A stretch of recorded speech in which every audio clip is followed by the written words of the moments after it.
How unfortunate. Uh-oh, how unfortunate. How's it going, guys? I have a banger of a video for you guys today because it's something that I think we need to express more of here on YouTube. As a commentary community, we need to supply our videos and our viewers with ample laughs, ample making fun ofs and ha-has, pointing fingers. And we also need, you know, a fair and healthy amount of positivity spread. And so today, I'd like to celebrate. I'd like to celebrate something very dear to me that I learned of recently. I learned that Scott Cawthon is back working on more projects for Five Nights at Freddy's. It apparently had been under speculation for quite some time, which we are going to get into. But in order for me to really encapsulate how much this means for me, we're gonna have to take it all the way back. All the way back to when Five Nights at Freddy's first came out. You see, Five Nights at Freddy's came out on August 8th of 2014, and I was, holy crap, I was 11 years old.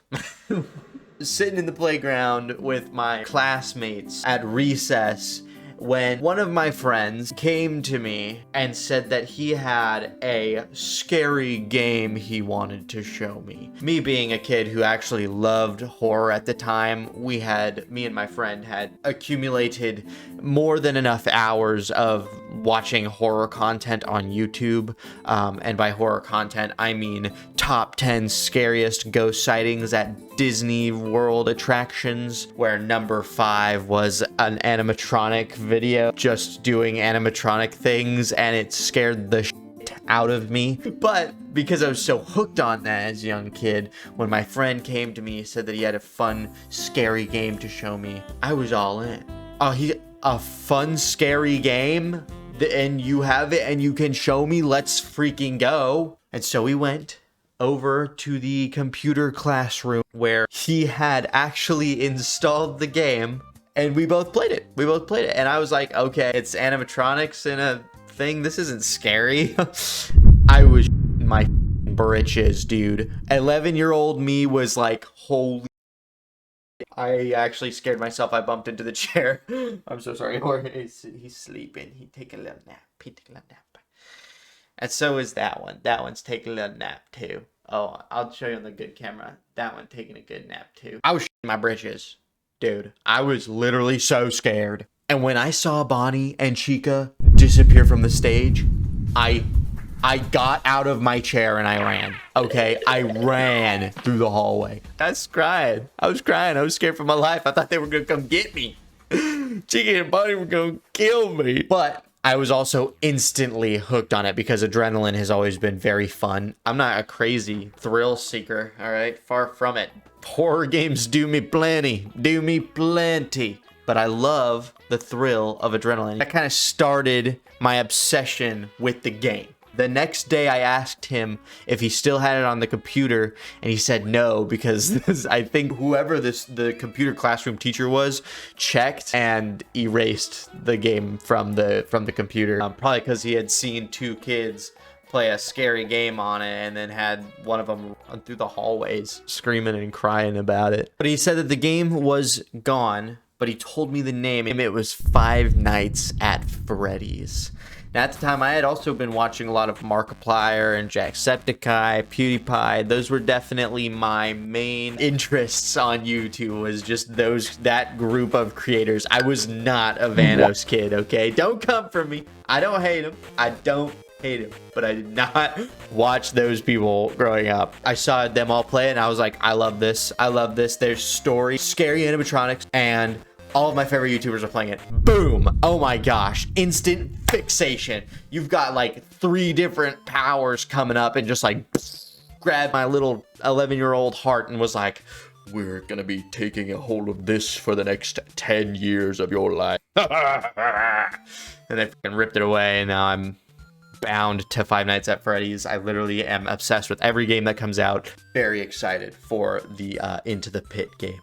Loved the movie. And ever since then, I've just been like playing every single game and watching like all of the content that I see that I'm interested in. I'm not the only person who instantly obsessed over this game. Over the years, this community of people who liked the game and was interested in it, it was growing. It was growing. Those roots were strong because the bark of this tree is thick, dude. But the branches that it grew are, you could say, on one side brilliant and amazing and fruitful, and on the other side traumatizing and disgusting. I mean, there's some low branches. I'm talking like the branches go like this slow, okay? That's so close. You can see my shadow. You can see my shadow, how low it is. Okay? It's scary. It gets scary, okay? If you're not a part of this community, I'm going to show you things that are scary. Won't say anything that will traumatize you as well. I'm just letting you know of its existence, which is in and of itself pretty crazy. Yeah, I mean, you guys probably already know. It's just a bunch of, pretty much. And there's brain rot, and then everything else is, for the most part, pretty okay. Like, it's just a lot of porn, and I mean so much more brain rot. Like, holy fuck. I would go as to say competitor to Skibbity toilet levels, okay? I would say that. I am currently saying that. But anyways, I think the first 4 games were all posted within the same time frame of like 2 years.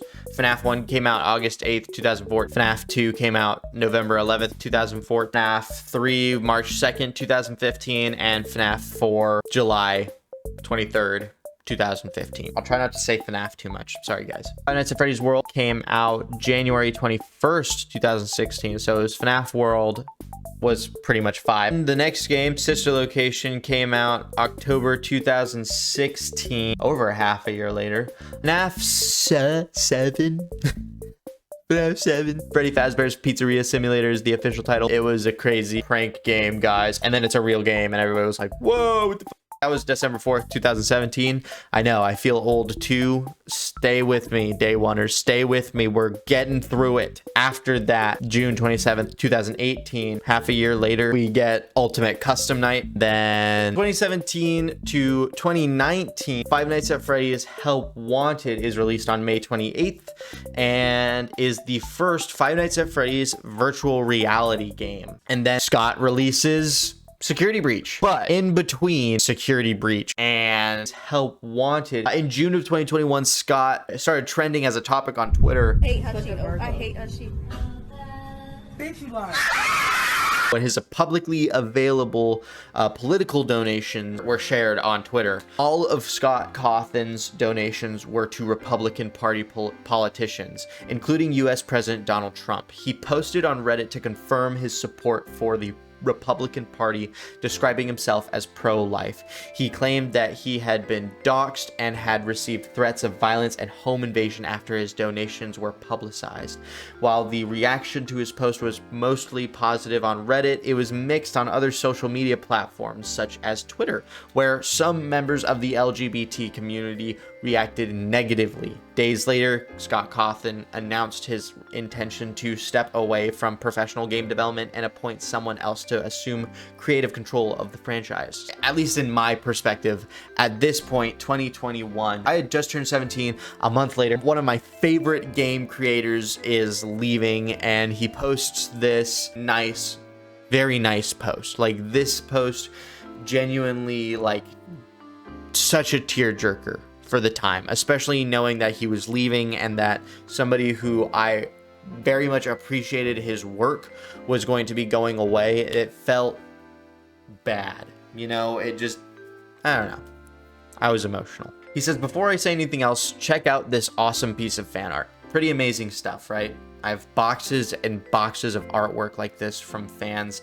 that I've saved over the years. I've tried to answer as many letters as I can, and I apologize to anyone that I missed somehow. Someday, when I have a bigger living room, maybe I'll make a giant collage of all fan art I've collected. Stuff like this has made it all worthwhile to me over the last 7 years. I've had a blessed, fulfilling, and rich career. I've been shown great kindness, and I've tried to show great kindness in return. I've tried to make good games, let the debate ensue, and I've witnessed the creation of possibly the most creative and talented fan base on the planet. But here on the 7th anniversary of the first game's trailer, as I realized that I was in my mid-30s when I created the series, and now I'm approaching my mid-40s, I realized that I miss a lot of things that I got to focus on before Fnaf became such a success. I miss making games for my kids, I miss doing it just for fun, and I miss making RPGs even though I stink at it. All of this to say that I'm retiring. I have been shown tremendous love and support over this last week, a lot of which has come from the LGBTQ community. The kindness shown to me has been surreal. All I heard after that was nothing. I mean, it was a ringing in my ear. Scott Cawthon is retiring. No more FNAF games from Scott. The series is gonna crash and burn. Nobody is gonna be able to pick up the lore that Scott left. This is, it's futile. It's pointless. Oh my god. Wow, this could go really bad. And it almost did. It almost did. I will say, I think that there are some things that they're picking back up right now, but it almost did go really bad. Even though Scott was still a part of everything, as he says. Is this the end of FNAF? No. This just means that someone else will eventually be running the show, and of my choosing and someone that I trust. We will have to wait and see how it all plays out, but an announcement will be made at some point. But that announcement had actually already been hinted at or made. Scott Cawthon had worked on the Help Wanted VR game with Steel Wool Studios, who would go on to be kind of like the people who make the games for Scott. In this last paragraph, Scott says, "I have 6 kids now, although one of them is currently the size of a blueberry. I love them dearly. They are my whole world and my whole universe. I want to focus my attention on them, focus on protecting them, and spend my time making things for them. I only ask that my fan base respects my decision. I will still be around, just not in the capacity that I used to be. What a blessed career I've had, what wonderful people I've met, and what a tremendous blessing to have been able to know all of you. Thank you so much. See you on the flip side." Somebody replied with, Toondog replied with, "I wish all Twitter users that doxed and threatened Scott Cawthon a very you." It's really funny. That was the meme template at the time. I remember it. Good meme template. Bring that meme template back, I say. I think that we should bring that meme template back. It deserves a place still. You know what I mean? I liked it. Anyways, everybody gets kind of really upset that Scott is leaving, you know? The people who were like, "Oh, I hate Scott for his political views," they're all cheering, but the big crowd of people that didn't give a shit were all like, "Wow, I hate that this community of people has discarded the person who made our community possible over opinion on how the country should be run." It's like looking at somebody's bucket of slop that we were handed to by the generations before us that is American politics right now, and we're like, everybody's rationed their slop, and I look at your slop and I'm like, dude, that's your slop? You decided to put this slop with your slop? Holy, that's disgusting. Oh my god, you deserve to be hated for the rest of your life. Bro, it's not that deep. He's a fucking game creator and he's a family man, and he decided to support who he wanted to financially, just like you allowed to do. He's not killing anybody. He's sending money to people. It's an opinion. Oh, who the cares, dude? That was pretty much 90% of the community. As soon as Scott said that, everybody was like, man, we just lost the guy. We just lost the guy, guys. The dude gone. My disappointment is immeasurable and my day is ruined. No. Look at all these tweets. Look at all these tweets of saddened fans because Papa Scott leaving us. Thus, the hashtag "Thank you, Scott" was born. I think it had some little bit of traction beforehand, but this was the big boom. And right after this, like a couple weeks later, was the 7th anniversary of Five Nights at Freddy's. So from this point to that point, like these 2 weeks, like everybody was pumping fan art, pump it out. Dude, everybody, the artist community was going crazy, man. People were like, thank you, Scott, left and right. All right, they were going crazy. There was one that I really liked, and this is gonna make you guys feel really crazy. We had AI voices back in 2021.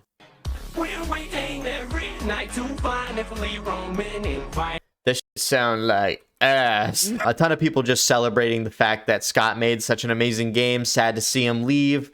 Everybody grieving as they would, you know, losing such a big figure in the community. And then we get Five Nights at Freddy's Security Breach, and Security Breach is pretty good and then pretty bad. The community kind of like sees Security Breach as, whoa, this is the first game that Scott's like not gonna really have as much control over. He said that he's done the writing, he's gonna do the projects, and then that he's done. Its reception was pretty much positive. I would say mixed or average reviews. The atmosphere and visual design for the most part was pretty cool. A lot of people liked it. I personally liked it a lot. I think that they really nailed the, oh, this is supposed to be like old and new at the same time. I see what they're doing. It's super cool and it's sleek and it's like got that theme, but it also has the high tech thing that it does really well at. They just do a really good job of blending those two styles. The gameplay and storytelling were something that the community kind of got split on, I would say.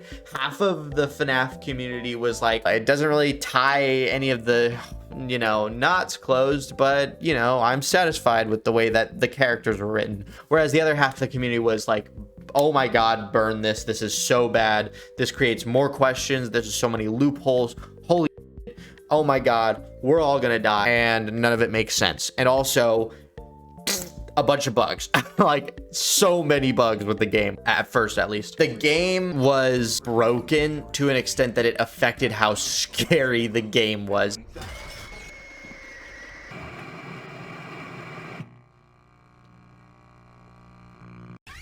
Oh shit, oh shit. Don't be fake. Get me in. What? What? I see you later. Oh fuck. What's going on? That's funny as shit, dude. That's the first time I've ever seen that. That's a new one. What the fuck? And other times, it made the game a little bit scarier. Apparently I missed the blue button by about 1 pixel. I'm not blaming the game. I'm actually kind of impressed. It was obviously trying to be something, and because it was unoptimized and not just released a little bit too early, yeah, it just wasn't that scary because it was too funny. It was just like, oh my god, it's video game funk, and that is like genuinely some of the funniest stuff ever. But then I guess eventually that other half of the community that wasn't super satisfied with it, I mean, they were theorizing. They've always been theorizing.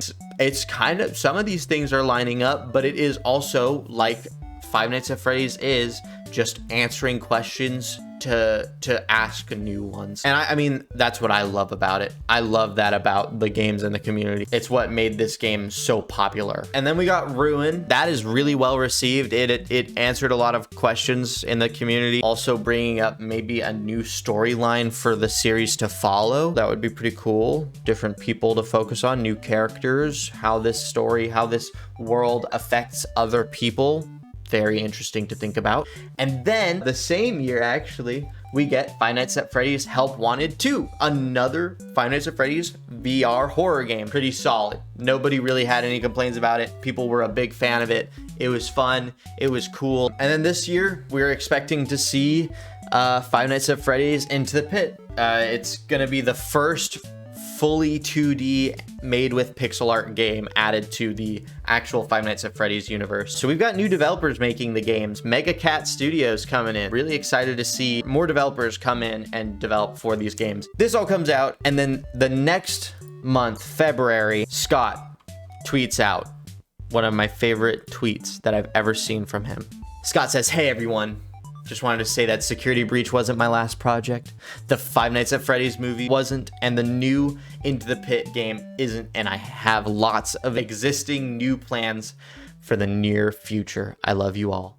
And then in quotes, I always come back. because that's what Springtrap says. If you like the series, you know who Springtrap is. If you don't, what are you doing, man? Go watch Markiplier play through all of the games. There's a playlist. Go watch it. And then last month, Fnaf Scott Game releases a tweet showing us what's to come in the first week of August, announcements and collaborations and stuff that we will be doing with Scott. It's fucking awesome. I think that this is a huge freaking W because I love Scott Cawthon. I'm so glad that he is still a part of the community. This video is pretty much just one big hashtag thank you, Scott, because I love Scott. I love the stuff that he's made, and I want to extend this thank you to Steelwool and Mega Cat Studios and everybody else who's ever done anything for the community at all, including the community itself. I mean, we built each other up. We've built ourselves up.